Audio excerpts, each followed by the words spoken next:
Hi friends, welcome back to my channel. ಇವತ್ತಿನ log ಶುರು ಮಾಡ್ತಾ ಇದ್ದೀನಿ. ಇವತ್ತಿನ ಲಾಗ್ ಅನ್ನೋದಕ್ಕಿಂತ ನಿನ್ನೆ ಲಾಗೆ ಕಂಟಿನ್ಯೂ ಆಗಿರುತ್ತೆ. ನಮ್ಮ ಡಿಂಪಿ ಬರ್ತ್ಡೇ ಲಾಗು ಪಾರ್ಟ್ 1 ಹಾಕಿದ್ದೆ, ಇದು ಪಾರ್ಟ್ 2 ಹಾಕ್ತಾಯಿದ್ದೀನಿ. ಈ ಲಾಗ್ನ ಖಂಡಿತವಾಗ್ಲೂ ನಿಮ್ಗೆ ಇಷ್ಟ ಆಗುತ್ತೆ ಅಂತ ಅಂದ್ಕೊಂಡಿದ್ದೀನಿ. ಇಷ್ಟ ಆದರೆ ಲೈಕ್ ಮಾಡಿ, ಹಾಗೆ ಶೇರ್ ಮಾಡಿ, ಹಾಗೆ ಸಬ್ಸ್ಕ್ರೈಬ್ನ ಮಾಡ್ಕೊಳ್ಳೋದನ್ನ ಮಾತ್ರ ಮರಿಬೇಡಿ ಅಂತ ಹೇಳ್ತೀನಿ ಫ್ರೆಂಡ್ಸ್. ಹಾಗೆ ಎಲ್ಲ ಕಡೆಯಿಂದನೂ, ಅಂದರೆ ಅಮ್ಮ ಕಡೆಯಿಂದಾಗಿರಲಿ, ಅಪ್ಪ ಕಡೆಯಿಂದಾಗಲಿ ಎಲ್ಲರೂ ಅಷ್ಟೇ ಬರ್ತ್ಡೇ ಫಂಕ್ಷನ್ಗೆ ಬಂದಿದ್ದರು. ಒಂಥರ ಚೆನ್ನಾಗಿತ್ತು. ಏನಂದರೆ ನಮ್ಮ ಸ್ವಲ್ಪ ಡಿಂಪಿ ಹಠ ಮಾಡ್ತಿದ್ಲು ಅನ್ನೋದು ಬಿಟ್ಟರೆ, ಆಮೇಲಿಂದ ಅವಳು ಅಷ್ಟೇ ಸೈಲೆಂಟ್ ಆಗಿಬಿಟ್ಲು. ಹಾಗಾಗಿ ಇನ್ನೂ ಚೆನ್ನಾಗಿ ಅನ್ನಿಸ್ತಾಯಿತ್ತು. ಬರ್ತ್ಡೇನೂ ಅಷ್ಟೇ, ಡೆಕೋರೇಷನ್ ಆಗಿರಲಿ, ಬ್ಯಾಕ್ಗ್ರೌಂಡು ಅದೆಲ್ಲವೂ ಅಷ್ಟೇ ಎಷ್ಟು ಚೆನ್ನಾಗಿತ್ತು. ತುಂಬ ಅಂದರೆ ತುಂಬ ಚೆನ್ನಾಗಿತ್ತು. ಕಾನ್ಸೆಪ್ಟೇ ಚೆನ್ನಾಗಿತ್ತು.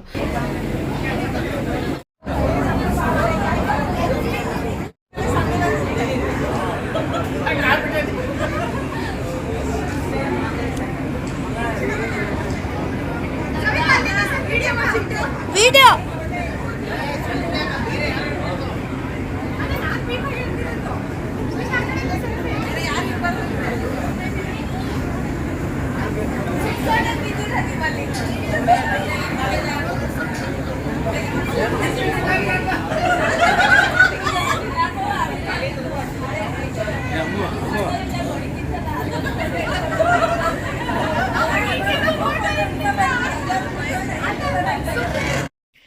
ಹಾಗೆ ನಮ್ಮ ಅತ್ತೆಯವರೆಲ್ಲರೂ ಗಿಫ್ಟ್ ಕೊಡೋಕ್ಕೆ ಅಂತ ಬಂದಿದ್ದರು ಮೇಲೆ ಸ್ಟೇಜ್ ಮೇಲೆ. ಇನ್ನು ನಮ್ಮ ಭಾಗ್ಯಶ್ರೀದು ಕಿವಿದು ಅದು ಬಿದ್ದು ಹೋಗ್ತಾಯಿತ್ತು. ಅದು ಹೆಂಗೆ ಡ್ರೆಸ್ಸಿಗೆ ಅದು ಸ್ವಲ್ಪ ಹಿಂದೆ ಸಿಕ್ಕಾಕೊಂಡ್ಬಿಟ್ಟು ಹಿಂದ್ಗಡೆ ತಿರುಪು ಅದೆಲ್ಲೋ ಬಿದ್ದೋಗ್ಬಿಟ್ಟಿದೆ. ಹಾಗಾಗಿಬಿಟ್ಟು ಅದೊಂದು ಸ್ವಲ್ಪ ಅವಳಿಗೆ ಪ್ರಾಬ್ಲಮ್ ಆಗ್ತಾಯಿತ್ತು. ಅದು ಫುಲ್ಲು ಬಿಚ್ಚಿಟ್ರೇನು ಅಷ್ಟು ಚೆನ್ನಾಗಿ ಕಾಣೋದಿಲ್ಲ. ಇನ್ನು ಹಾಗೆ ಅಡ್ಜಸ್ಟ್ ಮಾಡಿಕೊಂಡು ಇನ್ನು ಹಾಗೆ ಇಟ್ಕೊಂಡಿದ್ಲು. ಇದು ವೆಂಕಟೇಶ್, ಇದು ಐಫೋನ್ ಇರಬೇಕಿದೆ. ನ್ಯಾಚುರಲ್ ಆಗಿ ಬರುತ್ತೆ ಐಫೋನು.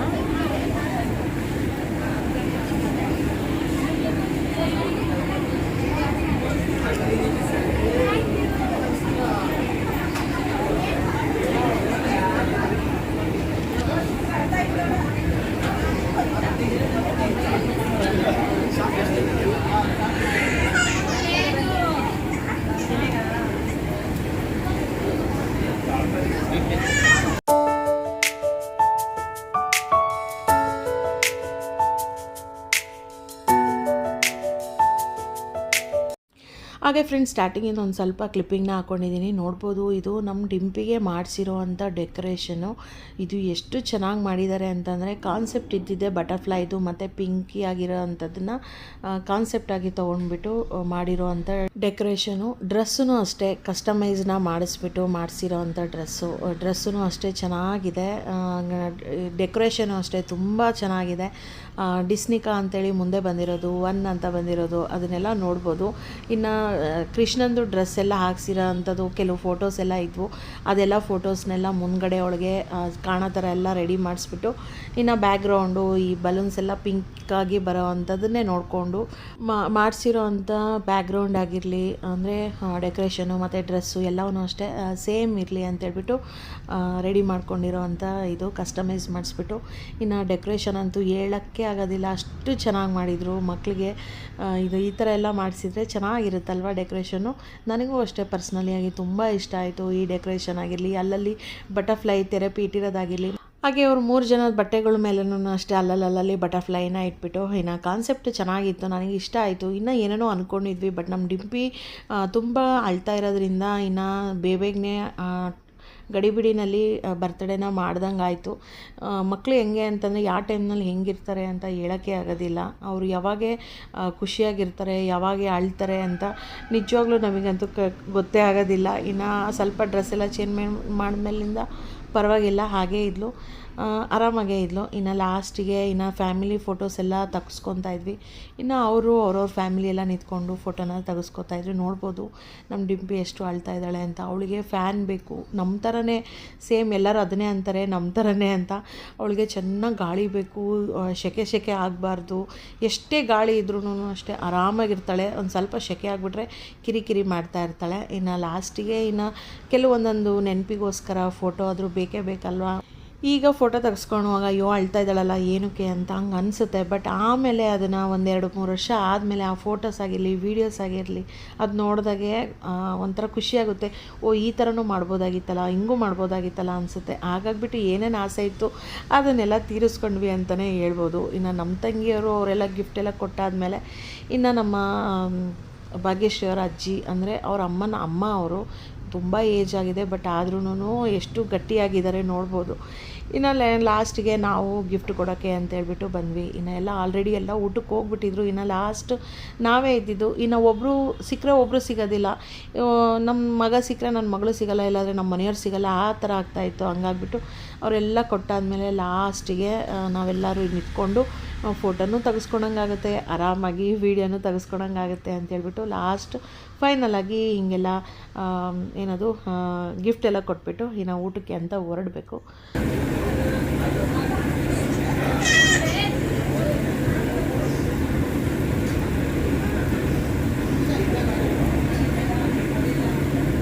ಆಯ್ತಾ ಆಯ್ತಾ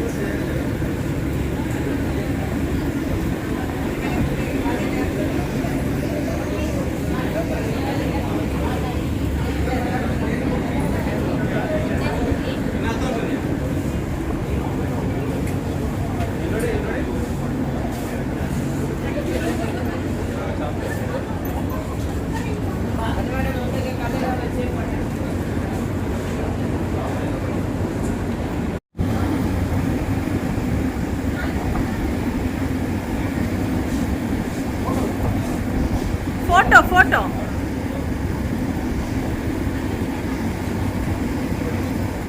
ಇನ್ನು ನನ್ನ ಮಗಳಿಗೆ ಡ್ರೆಸ್ಸೂ ಅಷ್ಟೇ ನೋಡ್ಬೋದು ಎಷ್ಟು ಚೆನ್ನಾಗಿದೆ. ಸ್ಕೈ ಬ್ಲೂ ಕಲರ್ ತೊಗೊಂಡಿದ್ವಿ. ಇನ್ನು ಅವರು ಪಿಂಕ್ ಆಗ್ತಾ ಇರೋದ್ರಿಂದ ಇನ್ನು ಸ್ಕೈ ಬ್ಲೂ ಹಾಕಿದೆ, ಚೆನ್ನಾಗಿರುತ್ತೆ ಅಂತೇಳ್ಬಿಟ್ಟು ಸ್ಕೈ ಬ್ಲೂನ ಹುಡುಕಿ ತೊಗೊಂಡು ಬಂದಿರೋ ಅಂಥ ಡ್ರೆಸ್ಸು ನಾನು ಮತ್ತು ನಮ್ಮ ತಂಗಿ. ಇನ್ನು ನನ್ನ ಮಗಳು ಕಾಲೇಜಿಗೆ ಹೋಗಿರೋದ್ರಿಂದ ಅವಳಿಗೆ ಟೈಮ್ ಸಿಕ್ಕಿರಲಿಲ್ಲ. ಹಾಗಾಗ್ಬಿಟ್ಟು ನಾನು ಮತ್ತು ನಮ್ಮ ತಂಗಿ ಇಬ್ಬರು ಚಾಯ್ಸ್ ಮಾಡ್ಕೊಂಡು ಬಂದಿದ್ವಿ ಡ್ರೆಸ್ನ. ಅವಳಿಗೂ ಕರೆಕ್ಟಾಗಿ ಸೆಟ್ ಆಗಿತ್ತು, ಸೂಟ್ ಆಗಿತ್ತು, ಚೆನ್ನಾಗಿ ಅಳ್ತಾ ಇದ್ದಾಳೆ ಅವಳು ಅಳ್ತಾ ಇದ್ದಾಳೆ ಬಿಟ್ಟು ತುಂಬ ಅಳ್ತಾ ಇದ್ದಾಳೆ. ಲಾಸ್ಟಿಗೆ ಫಂಕ್ಷನ್ ಎಲ್ಲ ಆದಮೇಲೆ ಆರಾಮಾಗಿ ನಿಧಾನಕ್ಕೆ ಓಡಾಡ್ಕೊಂತ ಇದ್ದಾಳೆ. ಟಿಂಪು ಟಿಂಪು ಟಿಂಪು ಟಿಂಪು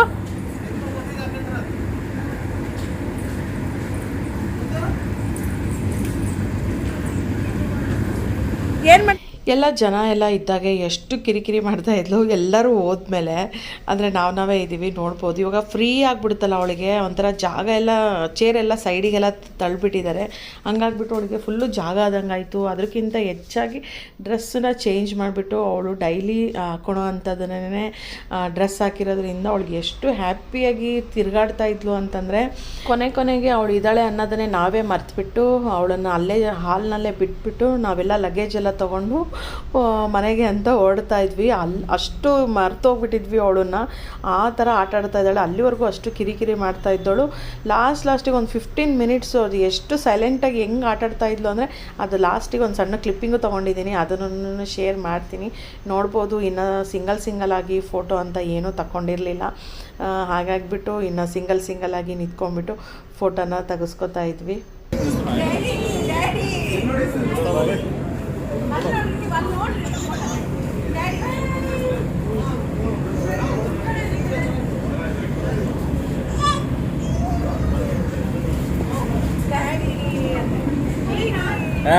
ಡಿಬ್ಬಾ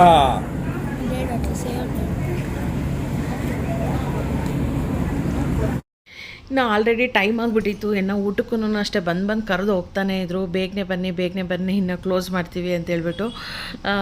ಕ್ಲೋಸ್ ಏನು ಮಾಡೋದಿಲ್ಲ ಅಷ್ಟು ಬೇಗನೆ, ಇನ್ನೂ ಟೈಮ್ ಇರುತ್ತೆ. ಯಾಕೆ ಅಂತಂದರೆ ಈ ಥರ ಫಂಕ್ಷನ್ಸ್ ಆಗಿಬಿಟ್ರೆ ತುಂಬ ಲೇಟ್ ಆಗಿಬಿಡುತ್ತೆ. ಮತ್ತು ಅವ್ರಿಗೂ ಅಷ್ಟೇ ಪಾಪ ಕ್ಲೋಸ್ ಮಾಡ್ಕೊಂಡು ಹೋಗೋಕ್ಕೆ ಅವ್ರಿಗೂ ಟೈಮ್ ಆಗಿಬಿಡುತ್ತೆ.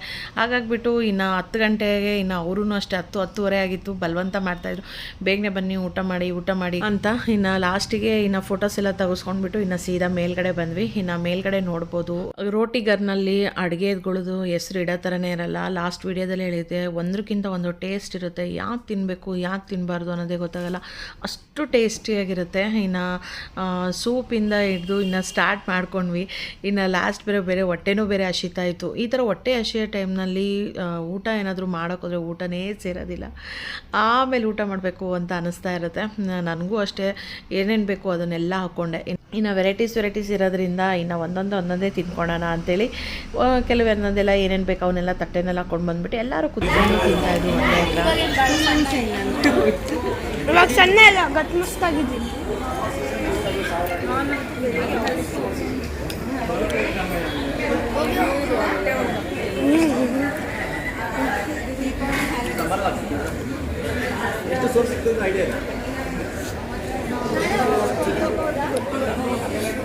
ಏನು ಸುಮ್ಮನೆನಾ?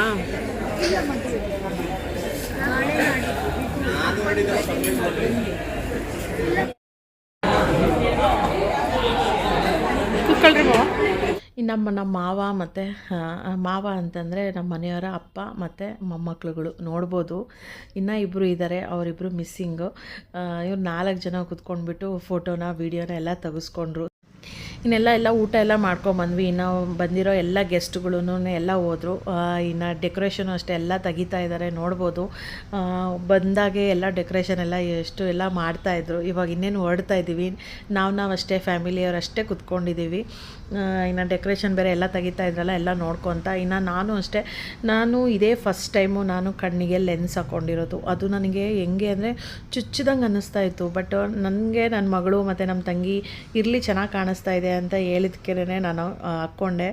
ಅದು ಕಷ್ಟಪಟ್ಟು ಹಾಕ್ಕೊಂಡೆ. ಎಷ್ಟೋ ತನಕ ನನಗೆ ಕಣ್ಣಲ್ಲಿ ನೀರು ತುಂಬ್ಕೊಂಡಿದೆ ಏನೋ ಅನ್ನೋ ಥರನೇ ಅನ್ನಿಸ್ತಾ ಇತ್ತು. ಯಾವಾಗ ಬಿಸ್ತೀನೋ ಅಂತಲೇ ಅನ್ನಿಸ್ತಾ ಇತ್ತು. ಅದ್ರಲ್ಲಿ ಬೇರೆ ನನಗೆ ರೂಢಿ ಇಲ್ಲ, ಹಂಗಾಗ್ಬಿಟ್ಟು ಚುಚ್ಚಿದಂಗೆ ಆಗ್ತಿತ್ತು ಅಂತೇಳಿ ನಾನೇ ಅಲ್ಲೇ ಕುತ್ಕೊಂಡಲ್ಲೇ ತಕ್ಕೊಂಬಿಟ್ಟೆ ಅದನ್ನು ಲೆನ್ಸ್ನ. ಏನದು? ಇನ್ನು ಏನೇನು ಗಿಫ್ಟ್ ಬಂದಿತ್ತು ಅದನ್ನೆಲ್ಲವೂ ಅಷ್ಟೇ. ಇನ್ನು ಹಾಲನ್ನು ಖಾಲಿ ಮಾಡಬೇಕಾಗಿತ್ತು ಅಂತೇಳ್ಬಿಟ್ಟು ಇನ್ನು ಎಲ್ಲವೂ ಅಷ್ಟೇ ಏನೇನು ಗಿಫ್ಟ್ ಬಂದಿದೆ ಅಂತೇಳ್ಬಿಟ್ಟು ಎಲ್ಲ ಮಕ್ಕಳೆಲ್ಲ ತೊಗೊಂಡೋಗ್ಬಿಟ್ಟು ಇನ್ನು ಕಾರಲ್ಲಿ ಇಡ್ತಾಯಿದ್ರು. ಇನ್ನು ಡೆಕೋರೇಷನ್ದು ಬಲೂನ್ಸ್ ಎಲ್ಲ ಇರುತ್ತಲ್ವ, ಮಕ್ಕಳಿಗೆ ಇವೆಲ್ಲ ತೊಗೊಂಡೋಗೋಣ, ಇದೆಲ್ಲ ತೊಗೊಂಡೋಗೋಣ, ಏನಕ್ಕೆ ವೇಸ್ಟ್ ಮಾಡಬೇಕು ಅಂತ. ಇನ್ನು ಅದನ್ನೆಲ್ಲ ಹೆಂಗೆ ಇಟ್ಕೊಂಡು ಹೋಗೋಕ್ಕಾಗುತ್ತೆ?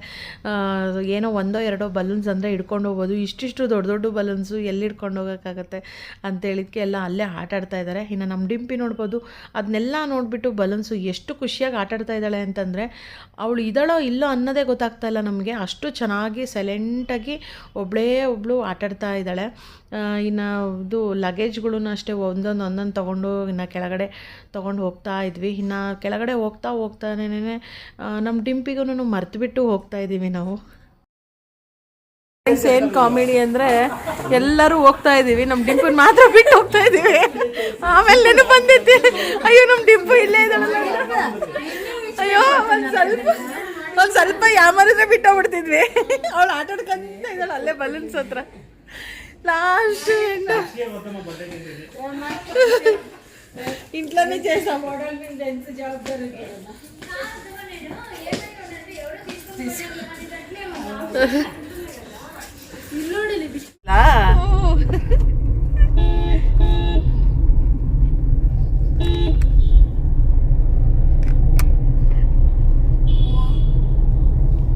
ಎಷ್ಟು ಬ್ರೈಟ್ ಕಾಣಿಸ್ತಾ ಇದೆ. ವಾಪಸ್ ಸದ್ಯಕ್ಕೆ ಒಂದು ಫಂಕ್ಷನ್ ಮುಗಿಸಿದ್ವಿ, ಇನ್ನೊಂದು ಫಂಕ್ಷನ್ ಇದೆ. ಆ ಫಂಕ್ಷನ್ ಒಂದು ಮುಗಿಸ್ಬೇಕು. ಜಸ್ಟ್ ನಮ್ಮದು ಡಿಂಪಿದು ಬರ್ತಡೇ ಎಲ್ಲ ಮುಗಿಸ್ಕೊಂಡು ಮನೆಗೆ ಹೊರಡ್ತಾ ಇದ್ವಿ. ಟೈಮ್ ಆವಾಗಲೇ 11 ಗಂಟೆ ಆಗ್ತಾ ಬಂತು. ಇನ್ನು ಫುಲ್ಲು ನಿದ್ದೆನೂ ಬರ್ತಾ ಇದೆ. ಲೆನ್ಸ್ ಅಲ್ಲೇ ತೆಗೆದಾಕ್ಬಿಟ್ಟೆ ನಾನು. ಲೆನ್ಸ್ ಇದು ಫಸ್ಟ್ ಟೈಮ್ ಇಟ್ಕೊಂಡಿರೋದ್ರಿಂದ ಕಣ್ಣೆಲ್ಲ ಒಂಥರ ಕುಕ್ಕದಂಗೆ ಅನ್ನಿಸ್ತಾ ಇತ್ತು, ಕಣ್ಣಲ್ಲಿ ನೀರು ಬಂದಂಗೆ ಅನ್ನಿಸ್ತಾ ಇತ್ತು. ಹಂಗಾಗಿ ಅಲ್ಲೇ ತೆಗೆದ್ಬಿಟ್ಟೆ. ತೆಗಿಯೋರ್ಗೂ ಸಮಾಧಾನನೇ ಇರಲಿಲ್ಲ, ಹಂಗಾಗಿ ಅಲ್ಲೇ ತೆಗೆದ್ಬಿಟ್ಟು ಈಗ ಟೈಮು 11 ಗಂಟೆ ಅಂತ ಹೇಳಿದ್ನಲ್ವ. ಇನ್ನು ಮನೆಗೆ ಹೋಗ್ಬಿಟ್ಟು ಒಂದು ಸ್ವಲ್ಪ ಫ್ರೆಶ್ ಅಪ್ ಆಗಿ ಮಲ್ಕೊಂಬಿಟ್ರೆ ಚೆನ್ನಾಗಿ ನಿದ್ದೆ ಬರುತ್ತೆ. ನಾಳೆ ಎಷ್ಟೊತ್ತಿಗೆ ಎದ್ದೇಳ್ತೀನೋ ಗೊತ್ತಿಲ್ಲ. ನಮ್ಮ ಮಕ್ಕಳು ಸ್ಕೂಲ್ ಇರೋದ್ರಿಂದ ಬೆಳಿಗ್ಗೆ ಎದ್ದು ಟಿಫನ್ ಎಲ್ಲ ಮಾಡಬೇಕು. ಏನು ಟಿಫನ್ ಮಾಡೋಣ ಅಂತ ಯೋಚನೆ ಮಾಡ್ತಾ ಇದ್ದೀನಿ. ಒಂದು 3 ಪ್ಲೇಟ್ ಇಡ್ಲಿ ವಡೆ ತರ್ತೀನಿ. ಇಡ್ಲಿ ವಡೆ ಬಾಕ್ಸಿಗೆ ಕರ್ಕೊಂಡು ಕಟ್ರಿ ಅಷ್ಟೇ, ಹಂಗೆ ಮಾಡ್ಬೇಕಷ್ಟೇ. ಎಲ್ಲಿ ಫುಲ್ಲು ನನಗಂತೂ ಎಷ್ಟು ಇದಾಗ್ಬಿಟ್ಟಿದೆ ಕೆಲಸ ಅಂತ ಇಡ್ಲಿ ತೊಗೊಂಬರ್ತೀನಿ, ಅದನ್ನೇ ಕಟ್ಕೊಂಡು ಹೋಗ್ತೀನಿ. ಕೆಲಸ ಅಂತ ಜಾಸ್ತಿ ಇಲ್ಲ, ಬಟ್ ಆದರೆ ರೆಡಿಯಾಗಿ ಓಡಾಡೋದೇ ಒಂದು ದೊಡ್ಡ ಪ್ರಾಬ್ಲಮ್ಮು. ಅಷ್ಟು ಟಯರ್ಡ್ ಆದಂಗೆ ಅನಿಸುತ್ತೆ. ಏನಾದರೂ ಫಂಕ್ಷನ್ಸ್ ಆ ಥರ ಏನಾದರೂ ಇದ್ದರೆ ಎಷ್ಟು ಟಯರ್ಡ್ ಆಗುತ್ತಲ್ಲ, ಫಂಕ್ಷನ್ಸ್ ಹಂಗಿದ್ರೆ ಅಷ್ಟು ಟಯರ್ಡಾಗಿ ನಾವುಗೆ. ಓಕೆ ಫ್ರೆಂಡ್ಸ್, ಮತ್ತೆ ಹಾಗೆ ನಾನು ಡಿಂಪಿ ಬರ್ತಡೇಗೆ ಅಂತೇಳ್ಬಿಟ್ಟು ರಿಟರ್ನ್ ಗಿಫ್ಟಿಗೆ ಅಂತೇಳಿ ಪ್ಯಾಕ್ ಮಾಡಿರೋ ಅಂಥದ್ದನ್ನು ಲಾಸ್ಟ್ ವಿಡಿಯೋದಲ್ಲಿ ಅಪ್ಲೋಡ್ ಮಾಡಬೇಕಾಗಿತ್ತು, ಅಪ್ಲೋಡ್ ಮಾಡಿರಲಿಲ್ಲ. ಈ ವಿಡಿಯೋದಲ್ಲಿ ಅಪ್ಲೋಡ್ನ ಮಾಡ್ತಾಯಿದ್ದೀನಿ. ಇನ್ನು ಬರ್ತಡೇಗೆ ಅಂತೇಳ್ಬಿಟ್ಟು ರಿಟರ್ನ್ ಗಿಫ್ಟಿಗೆ ಅಂತೇಳ್ಬಿಟ್ಟು ಪ್ಲೇಟ್ ಥರದ್ದು ತೊಗೊಂಡು ಬಂದಿದ್ದರು ಅಮ್ಮ. ಅದಕ್ಕೆಲ್ಲ ಅರಿಶಿನ ಕುಂಕುಮ ಎಲ್ಲ ಹಾಕಿಬಿಟ್ಟು ನಾನು ಮತ್ತು ನಮ್ಮ ತಂಗಿ ಮತ್ತು ಭಾಗ್ಯಶ್ರೀ ಅವರೆಲ್ಲರೂ ಸೇರಿಬಿಟ್ಟು ಇಡ್ತಾಯಿದ್ವಿ. ಹಾಗೆ ಒಂದು 3 ದಿನದಿಂದನೂ ಅಷ್ಟೇ ಅಮ್ಮ ಮನೇಲೇ ಟಿಕಾಣಿ ಉರಿದಂಗೆ ಆಗ್ಬಿಟ್ಟಿತ್ತು ನಮ್ಮದು ಫಂಕ್ಷನ್ನು, ಮೇಲೆ ಫಂಕ್ಷನು. ಇನ್ನು ನಮ್ಮ ತಂಗಿಯವ್ರದ್ದು ಮನೆ ಓಪನಿಂಗ್ ಆಗಿದೆ, ಅದ್ರದ್ದು ಅಷ್ಟೇ ಮುಂದೆ ಬರೋ ವೀಡಿಯೋಸ್ನಲ್ಲಿ ಅವ್ರದ್ದು ಗೃಹ ಪ್ರವೇಶದ್ದು ವೀಡಿಯೋನೂ ಅಷ್ಟೇ ಅಪ್ಲೋಡ್ನ ಮಾಡ್ತೀನಿ. ಮಿಷಿನ್ ಬೇರೆ ತೊಗೊಂಡಿರೋದ್ರಿಂದ, ಅಮ್ಮ ಮನೇಲಿ ಫಂಕ್ಷನ್ ಇರೋದ್ರಿಂದ, ಇನ್ನು ತಂಗಿ ಮನೆಯಲ್ಲಿ ಅವ್ರದ್ದು ಗೃಹ ಪ್ರವೇಶಗಳಿರೋದ್ರಿಂದ ಒಂದು 15 ದಿನ ಅಂತೂ ಫುಲ್ಲು ಬ್ಯುಸಿ ಅಂದರೆ ಬ್ಯುಸಿ ಆಗಿಬಿಟ್ಟಿದ್ದೆ ನಾನು. ಹಂಗಾಗ್ಬಿಟ್ಟು ಸ್ವಲ್ಪ ವೀಡಿಯೋಸ್ ಎಲ್ಲ ತಡವಾಗಿ ಬಂತು, ಕ್ಷಮೆ ಇರಲಿ ಅಂತ ಕೇಳ್ತೀನಿ. ತುಂಬ ಜನ ಮೆಸೇಜ್ ಮಾಡಿ ಕೇಳ್ತಾಯಿದ್ರಿ ಏನಕ್ಕೆ ವೀಡಿಯೋಸ್ ಅಪ್ಲೋಡ್ ಮಾಡ್ತಾಯಿಲ್ಲ ಅಂತ. ಇದೇ ಕಾರಣದಿಂದನೇ ಇನ್ನು ನನಗೆ ವೀಡಿಯೋಸಿಗೆ ವಾಯ್ಸ್ ಓವರ್ ಕೊಡಬೇಕು ಅಂತಂದರೆ ನಿಶಬ್ದವಾಗಿರೋ ಅಂಥ ಜಾಗದಲ್ಲೇ ನಾನು ಕೊಡಬೇಕಾಗುತ್ತೆ. ಇಲ್ಲ ಅಂತಂದರೆ ಅಕ್ಕಪಕ್ಕ ಎಲ್ಲ ಸೌಂಡ್ ಬರ್ತಾ ಇರುತ್ತೆ. ಹಾಗಾಗಿಬಿಟ್ಟು ಅದೂ ಒಂದು ನನಗೊಂದು ಪ್ರಾಬ್ಲಮ್ ಆಗಿಬಿಟ್ಟಿತ್ತು. ಹಾಗಾಗಿಬಿಟ್ಟು ಇನ್ನು ಆಗಲಿ ನಿಧಾನಕ್ಕೆ ಎಲ್ಲವನ್ನೂ ಒಂದು ಅಪ್ಲೋಡ್ ಮಾಡೋಣ ಅಂತೇಳ್ಬಿಟ್ಟೆ ನಿಧಾನಕ್ಕೆ ಅಪ್ಲೋಡ್ನ ಮಾಡ್ತಾಯಿದ್ದೀನಿ. ಇನ್ನು ನೋಡ್ಬೋದು ಅಮ್ಮ ಮನೇಲಿ ಅಷ್ಟೇ ರಾತ್ರಿಗೆಲ್ಲ ಪ್ಯಾಕಿಂಗ್ ಎಲ್ಲ ಮುಗಿಸೆಲ್ಲ ಆದಮೇಲೆ ನೆಕ್ಸ್ಟ್ ಡೇನೇ ಡಿಂಪಿ ಬರ್ತಡೇ. ಹಾಗಾಗಿಬಿಟ್ಟು ಹಿಂದಿನ ದಿನ ಎಲ್ಲ ಪ್ಯಾಕ್ ಎಲ್ಲ ಮುಗಿಸ್ಕೊಂಡು ಇನ್ನು ವಡಾನ ಮಾಡ್ತಾಯಿದ್ದಾರೆ ನಾನು ಮತ್ತು ನಮ್ಮ ತಂಗಿ ಇಬ್ಬರು ಸೇರ್ಕೊಂಡ್ಬಿಟ್ಟು. ಇದೆಲ್ಲ ಫಂಕ್ಷನ್ ಎಲ್ಲ ಆದಮೇಲೆ ಮತ್ತೆ ನಮ್ಮ ಡಿಂಪಿದೆ ಗುಂಡು ಮಾಡಿಸೋ ಅಂಥ ಇದು ಇದೆ, ಅಂದರೆ ಜೋಳ ತೆಗ್ಸೋದು ಅದೂ ಇತ್ತು. ಹೇಳಿದ್ನಲ್ವ ಕಂಟಿನ್ಯೂ ಆಗಿದೆ. ಹಾಗಾಗಿಬಿಟ್ಟು ವೀಡಿಯೋಸು ಅಪ್ಲೋಡ್ ಮಾಡೋದು ಲೇಟ್ ಆಗ್ತಿದೆ. ಫ್ರೆಂಡ್ಸ್, ದಯವಿಟ್ಟು ಯಾರೂ ಬೇಜಾರನ್ನ ಮಾಡ್ಕೋಬೇಡಿ ಅಂತ ಕೇಳ್ತೀನಿ. ಇನ್ನು ವಡಾನೂ ಅಷ್ಟೇ ಬಿಸಿ ವಡ, ಇವಾಗ ಬೇರೆ ಚಳಿ ಸ್ಟಾರ್ಟ್ ಆಗಿಬಿಟ್ಟಿದೆ. ಹಾಗಾಗಿಬಿಟ್ಟು ಇನ್ನು ವಡ ಮಾಡಿಕೊಂಡ್ರೆ ಇನ್ನು ಅನ್ನಕ್ಕೆ ಚೆನ್ನಾಗಿರುತ್ತೆ ಅಂತೇಳ್ಬಿಟ್ಟು ವಡ ಮಾಡ್ಕೊಂಡ್ವಿ.